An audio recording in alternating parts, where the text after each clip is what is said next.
Hey, buddy. Welcome back to my world. You never know what to expect when you stumble across one of my videos.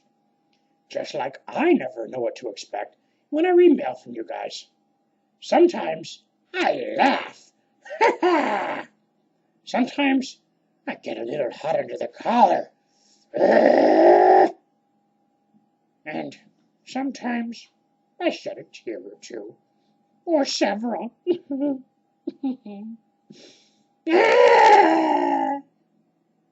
But I always appreciate the effort it took to write me in the first place. The letter I'm about to read first struck pretty close to home, so I'm going to take it seriously.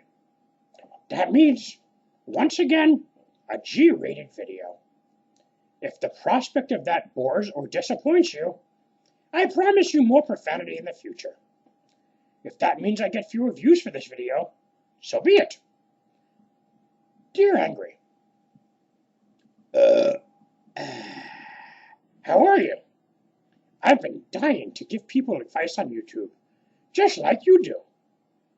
But of course mine will be a little less vulgar. Do you have any advice on how to get started? Also, what about the puppet? I don't exactly want people to see me, because I put videos up of myself before and got attacked by haters because I don't have the body of a supermodel. I was thinking of using a stuffed cat I own, but then my arm would be in the shot. What do you suggest? Sincerely, Kitten. Oh, I get it. You'd use a stuffed cat, your name is Kitten. That's adorable. No, I'm doing pretty well. I appreciate your asking. I would advise anyone who is starting out just to do your thing. I know, it sounds pretty generic, but it is the best way to handle yourself in every aspect of life. I think the stuffed cat could work, maybe, but I would lean toward something homemade, especially if you're concerned about getting your arm in the shot. In my opinion, campy is endearing, especially if your true personality shines through in the content. And when it comes to giving advice, you never know whose life you could change for the better.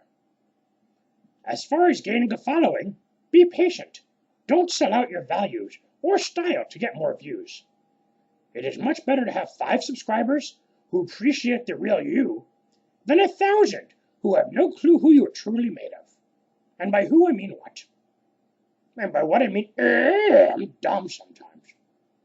Anyway, the fact that you only typed the word attacked in full caps concerns me. Oh, great. You're going to make me do my least accurate impression of my repertoire. I'm a proud listener of the Dr. Phil show, even though my usual salty language would probably make him and his wife, Robin, extremely nauseous. Okay, here goes. Haters don't hate because they aren't capable of true love. They are trying to drag you to their level. They aren't worth the water it takes to be able to build a bridge or shed a single tear. Although I don't know what water has to do with building a bridge. Unless you want to cry for their miserable souls. Because, if you truly think about it, rationally, why would somebody want to try to drag you down? The answer is simple. A lack of confidence, self-worth, and values. If you can carry yourself with true dignity, nothing in the world could stop you. How's that working out for you?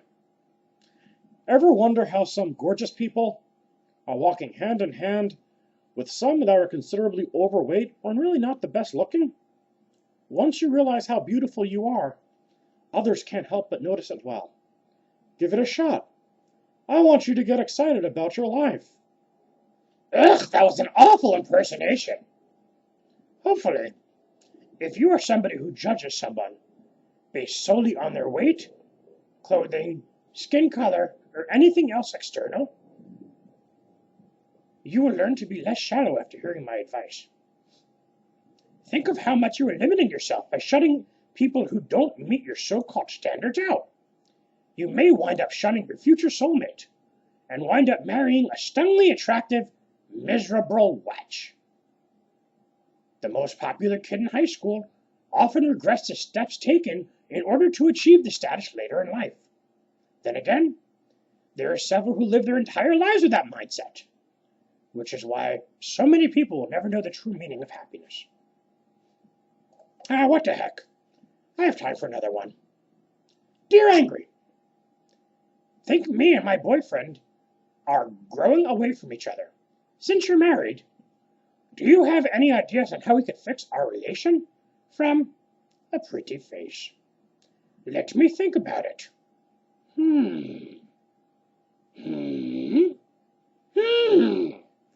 This is a difficult one to answer without really knowing more about the situation.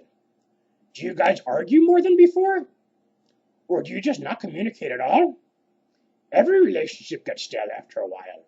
Maybe it's time to mix things up a little. Me and the wife, the one that heckles me throughout the videos. I love you, honey. She's ignoring me. Anyway,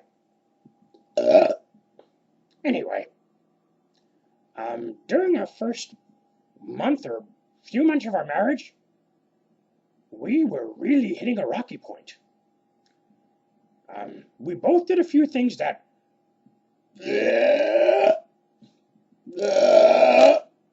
Damn that soda. We did a few things to mess things up, and then we did a few things to patch it up and reignite that spark. I'll share some that really got us back on track. First, show interest in something he loves that you just don't get. If he's a football fan and you aren't, try to research the sport and ask him intelligent questions of it out of nowhere. It will show him that you really care about what makes him think.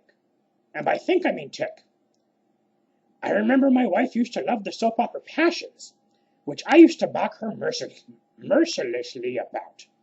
Holy goodness, I can't read. One day, I did a Google search for it and learned some basic storyline and character info about the show. Believe it or not, I actually found it interesting. The next time I saw her begin to watch it, I sat down next to her, put her hand in mine and watched with her. During the first commercial, I asked her a few questions about things I couldn't have possibly known about without doing some serious legwork. To say she was pleasantly surprised is a huge understatement. Of course, the fact that the show is now god-awful is irrelevant to the situation. At the time, it was pretty good. Maybe, when he isn't paying attention, you can pop in a CD with your song on it, and then ask him to dance, even in the living room. Nothing better than spontaneity. Try some activities you haven't done before. Maybe karaoke. I don't know, sing, "Soldier Boy up in this, oh!" Remember, keeping it clean. Nothing breaks the ice better than seeing someone you care about make a complete fool out of him or herself. Another idea for both of you is to write a list of everything that attracted you to each other in the first place. Then, read it out loud to each other. Communication is key. If either or both of you are bottling up emotions, you need to express yourselves without getting into an argument. Easier said than done, I'm speaking from experience, but it's still well worth the effort. Me and the old ball and chain are closer than ever, based on surviving this lull as a couple. As long as you and yours try hard enough and are truly in love, you will get through this. If not, it may be time to move on, but I wouldn't give up without a fight. No regrets. Well, I hope my advice helps some of you out in some small way, or even a big one. Remember to check out Goobian's page for my real-life interview with her.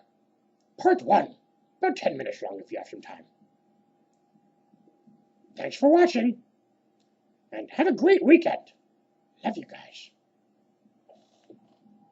Really. Extreme close-up. And a kiss.